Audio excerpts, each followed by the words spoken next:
سەنتەری پەرەپێدانی لاوان گفتوگویەکی کراوەی بۆ خستنە ڕووی کارنامەی لیستەکانی کۆمەڵی ئیسلامی و هاوپەیمانی بەرەو ئیسلاح و بزوتنەوەی گۆڕان و لیستی سەردەم بەڕێوە برد. ئەوەیە بۆی لاوانی هەرێمی کوردستان ورد ببنەوە لە بەرنامەکانی و بە عاتیفە دەنگ نەدەن و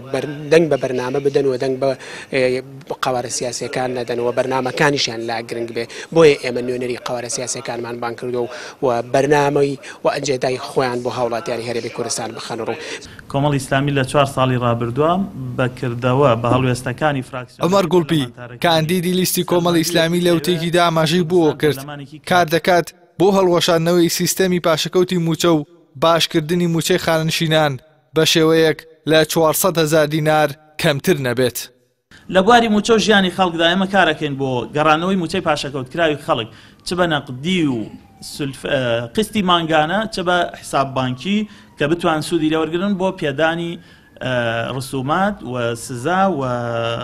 ئەوەی کە لە ئیلتیزاماتە لەسەر هاوڵاتی کە ئەمانەوێ ئەو یاسایی یەکگرتووەی کە لە عێراق دەرچووە بۆ خانشینی لە هەرێمی کوردستان جێبەجێکەین کە کەمترین ئاستی موچەی خانشینی 400,000. مزایدەی کوردایەتیان ئەوکات عوسمان کاروانی کاندیدی هاوپەیمانی بەرەو ئیسلاح لە ئەوتەکەیدا باسی لە هێنانەدی حکمی ڕەشید و بنیانانی دەوڵەتی مەدەنی کرد و پێی وایە لە 27 ساڵی ڕابردوودا حکوومەت حیزبی بووە و تەنها کاری بۆ دەوڵەمەندکردنی حیزب کردووە. دروستکردنی حکوومەتێکی تەکنۆکرات و مەدەنی حکوومەت زۆر بەداخەوە ئەبێ ئەمە کێکێکە لە ئیشە سەرەکیەکانی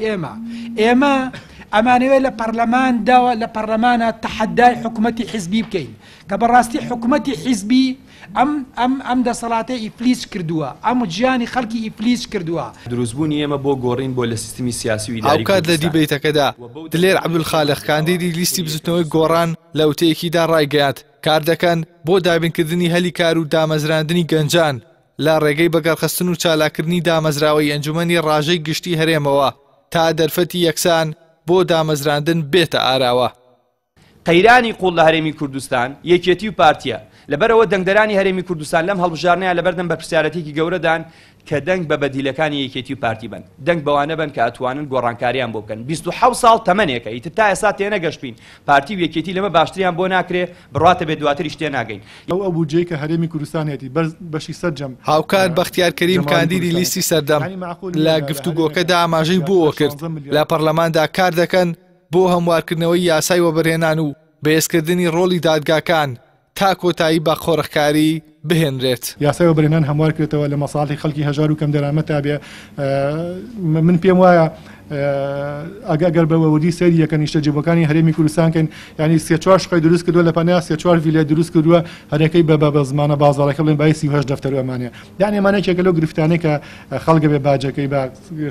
لایەنە بەشداربووەکانی گفتوگۆکە بۆ کۆتاییێنان بەدەسەڵاتی یەکێتی و پارتی جەختیان لە کاری پێکەوەی کردەوە. ئەو دوو حیزبەشیان بە هۆکاری هەموو قەیران و نەهامەتیەکانی کوردستان لە قەڵەمدا و داواش لە هاوڵاتیان دەکەن بچنە سەر سندوقەکانی دەنگدان و تۆڵەی 27 ساڵی ڕابردوو لە نەبوونی ئاو و کارەبا و سوتەمەنی و شەڕی ناوخۆ و فرۆشتنی خاکی کوردستان لەو دەسەڵاتە بکەنەوە. ئیحسان سابر کەناڵی ئاسمانی پەیام سلێمانی.